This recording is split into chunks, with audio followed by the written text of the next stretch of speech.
Wahyu pasal 12, hari Sabtu tanggal 8 Agustus 2026. Perempuan dan naga. Maka tampaklah suatu tanda besar di langit. Seorang perempuan berselubungkan matahari dengan bulan di bawah kakinya dan sebuah mahkota dari 12 bintang di atas kepalanya. Nah, ini penglihatan berikutnya yang diperlihatkan kepada Rasul Yohanes. Dia melihat suatu tanda besar di langit dan seorang perempuan berselubungkan matahari dengan bulan di bawah kakinya dan sebuah mahkota dari 12 bintang di atas kepalanya. Ia sedang mengandung dan dalam keluhan dan penderitaannya hendak melahirkan. Ia berteriak kesakitan. Maka tampaklah suatu tanda yang lain di langit, dan lihatlah, seekor naga merah padam yang besar, berkepala 7 dan bertanduk 10, dan di atas kepalanya ada 7 mahkota. Dan ekornya menyeret sepertiga dari bintang-bintang di langit dan melemparkannya ke atas bumi.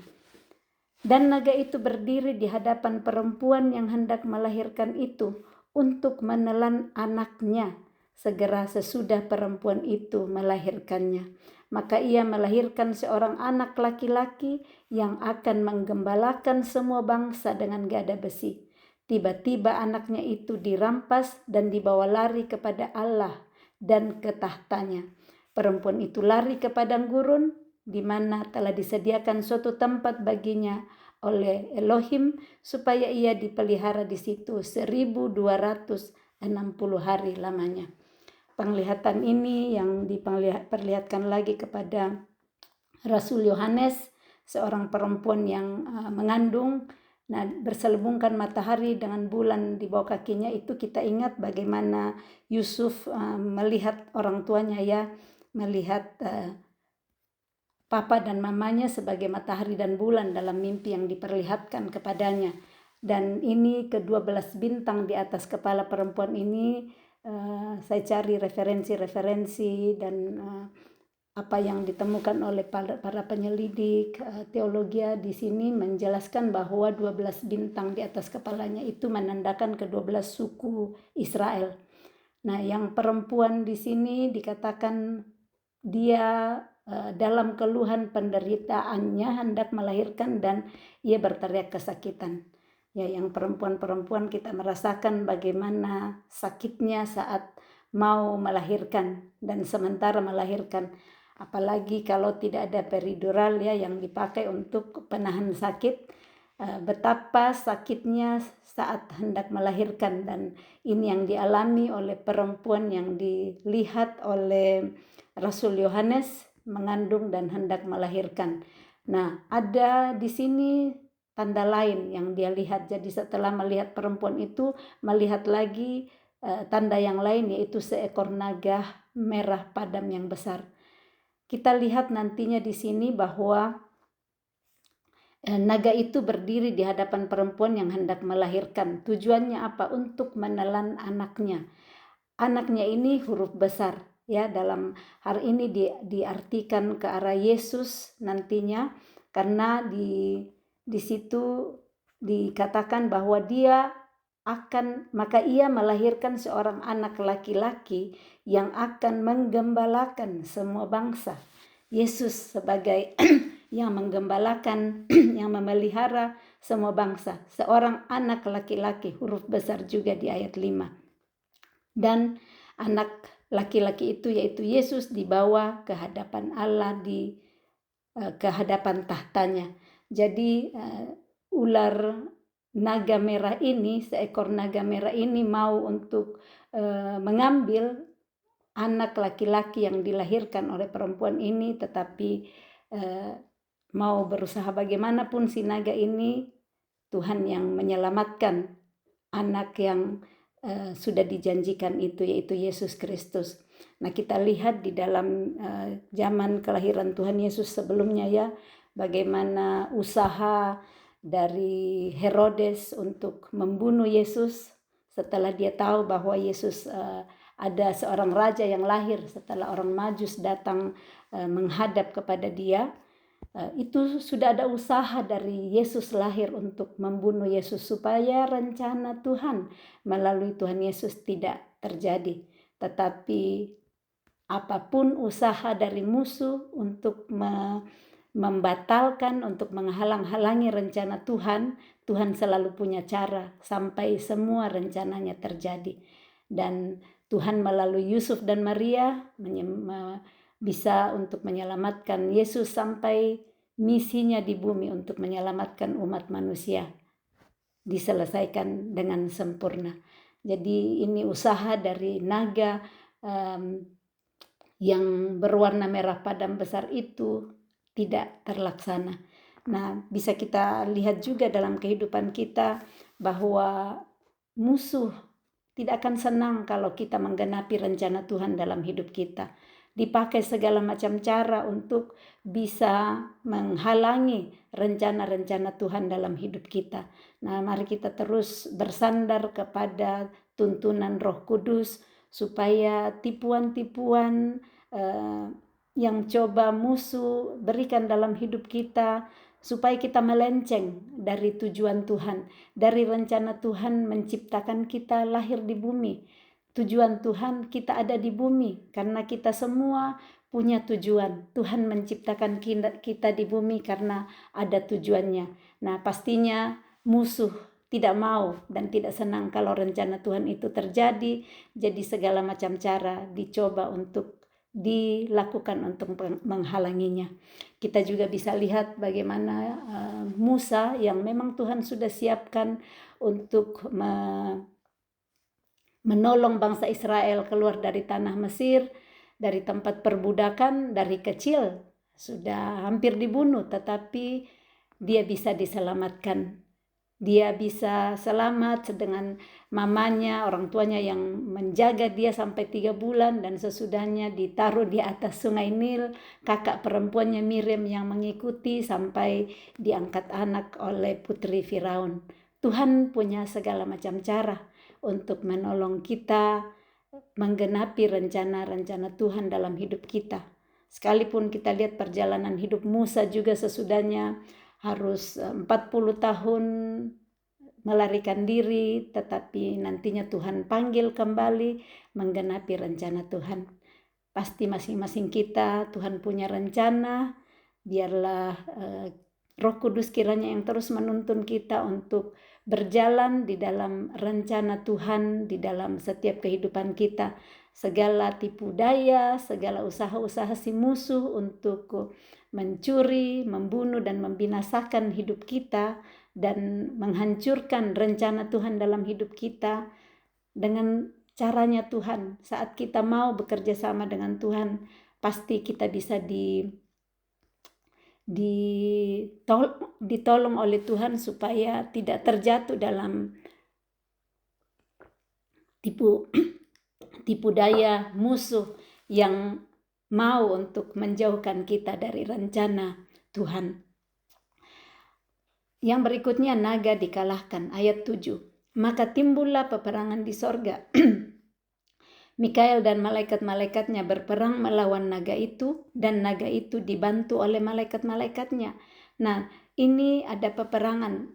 Di si naga besar itu ada malaikat-malaikat yang menolongnya, dan malaikat di sorga, Mikael dan malaikatnya juga berperang melawan malaikat itu. Tetapi mereka tidak dapat bertahan. Mereka tidak mendapat tempat lagi di sorga. Nah, kalau kita lihat si ular naga ini, naga besar ini, itu kemungkinan ya, itu Lucifer bersama dengan malaikat-malaikatnya, mereka tidak dapat bertahan lagi. Sudah tidak ada tempat lagi di surga. Sudah dibuang, sudah tidak diterima Tuhan karena pemberontakannya. Dan ayat 8 mengatakan, tetapi mereka tidak dapat bertahan sekalipun mereka mencoba untuk melawan Mikael dan malaikat-malaikat di surga. mereka tidak dapat bertahan, mereka tidak mendapat tempat lagi di surga. Dan naga besar itu, si ular tua yang disebut iblis atau Satan, yang menyesatkan seluruh dunia, dilemparkan ke bawah. Ia dilemparkan ke bumi bersama-sama dengan malaikat-malaikatnya. Jadi ular tua ini, naga besar yang dilihat tadi,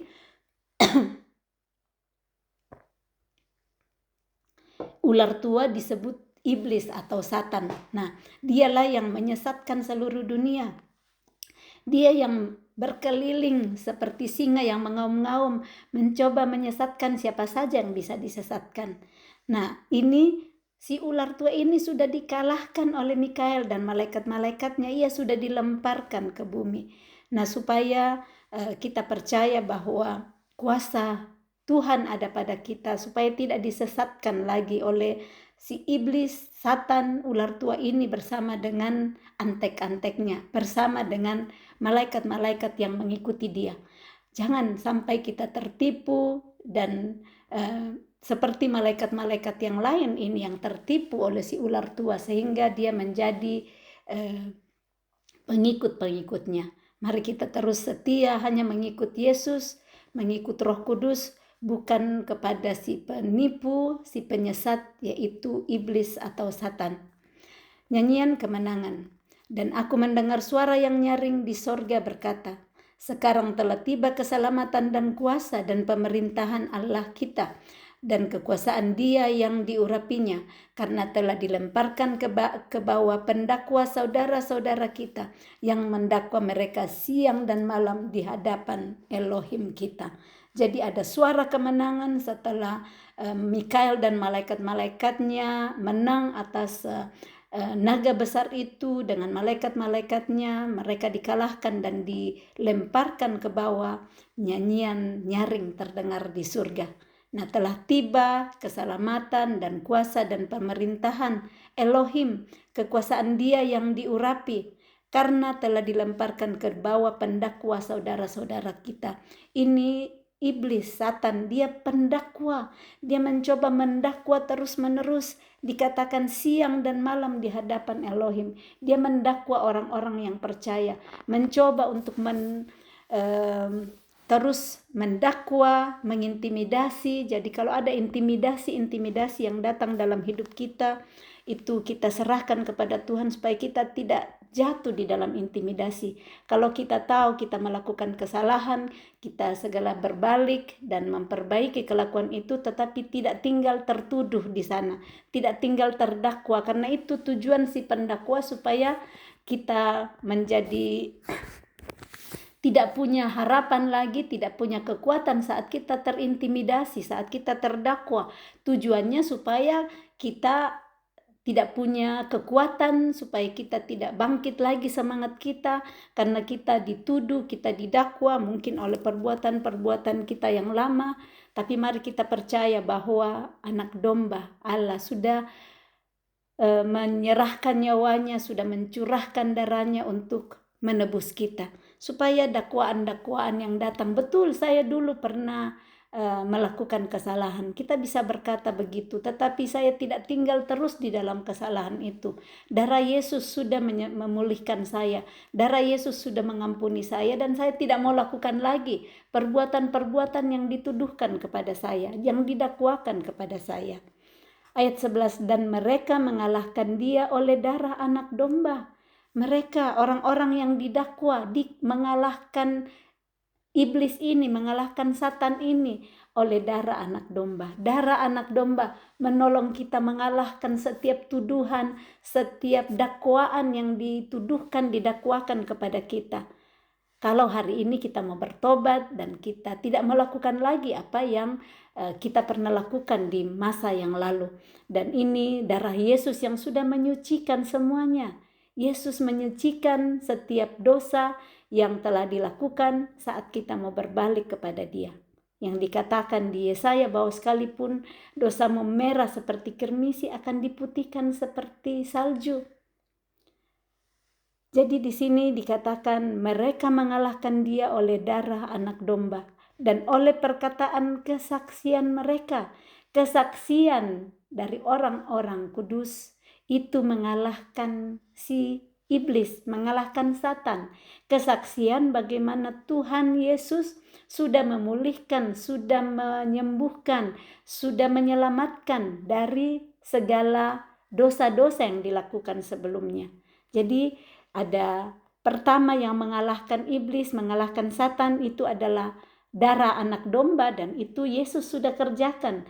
Ini perkataan kesaksian. Mari kita perkatakan terus kesaksian di mana Yesus berkuasa dalam hidup kita.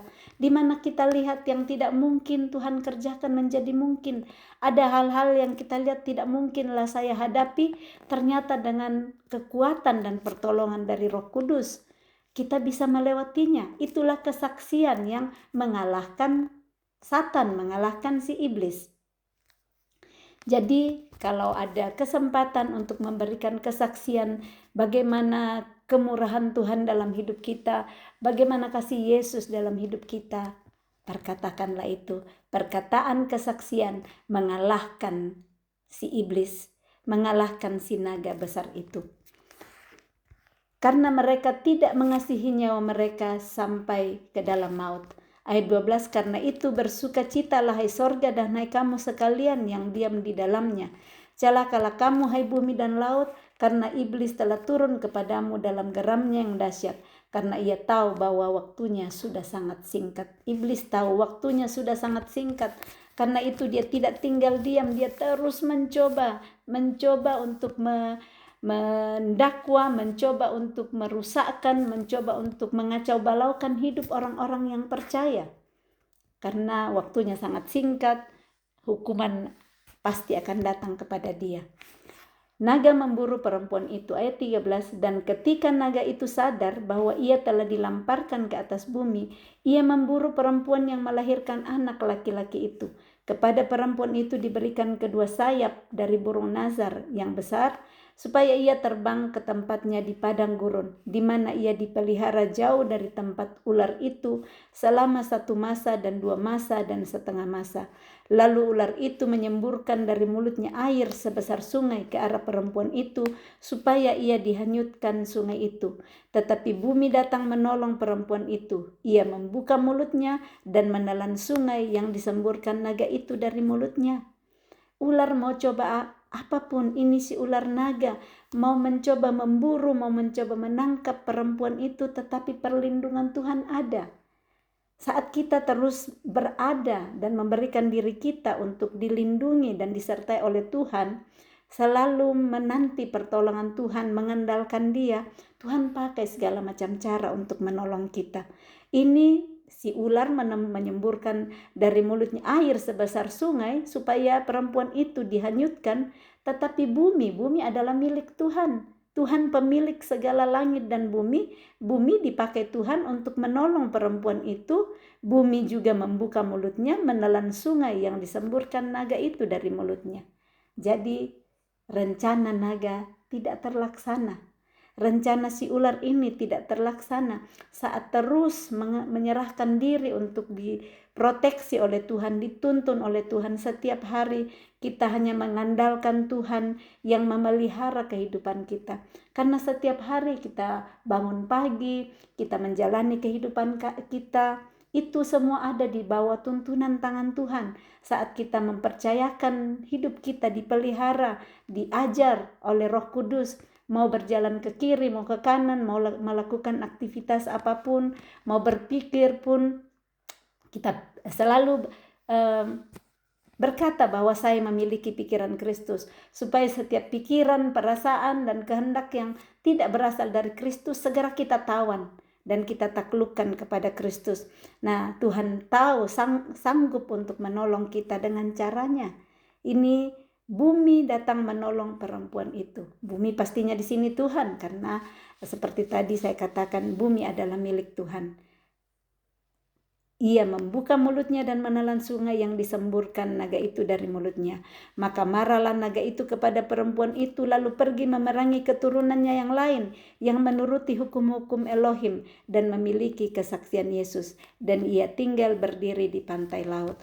Jadi ini naga kalau satu tidak dia tidak berhasil mengalahkan dan menelan perempuan itu, dia pergi memerangi keturunannya yang lain, keturunan perempuan itu.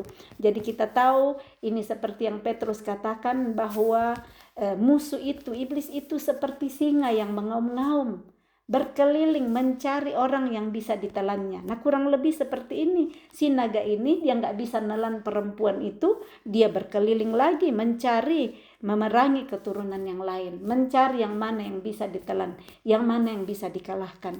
Nah, kalau kita terus teguh berdiri di dalam iman, mempercayai Dia, kita tidak akan bisa ditelan, karena yang bisa ditelan hanya orang yang dapat ditelannya. Yang dapat ditelan yang tidak menyerahkan hidupnya kepada Tuhan, yang tidak mengandalkan Tuhan, dan tetapi barang siapa yang terus menaruh pengharapan kepada Tuhan, tunduk kepada Tuhan dan melawan si ular, si iblis ini yang mencoba untuk menelan, itu kita tidak bisa ditelannya. Jadi mari terus berjaga-jaga dengan setiap hari menaruh pikiran Kristus, firman-firman Tuhan terus mengingatkan kita supaya saat ada tipuan-tipuan musuh yang datang, ada mulutnya yang terbuka lebar mau menelan kita tahu bahwa Engkau tidak punya hak dalam hidup saya. Hidup saya sudah dibeli 100% oleh Yesus, darahnya sudah tertumpah untuk saya, Dia sudah tebus hidup saya milik Yesus. Supaya kita tidak menyerahkan hidup kita kepada si naga yang sudah kalah, yang sudah tahu bahwa waktunya sudah sangat singkat. Amin. Selamat berakhir pekan, Tuhan Yesus memberkati. Shalom.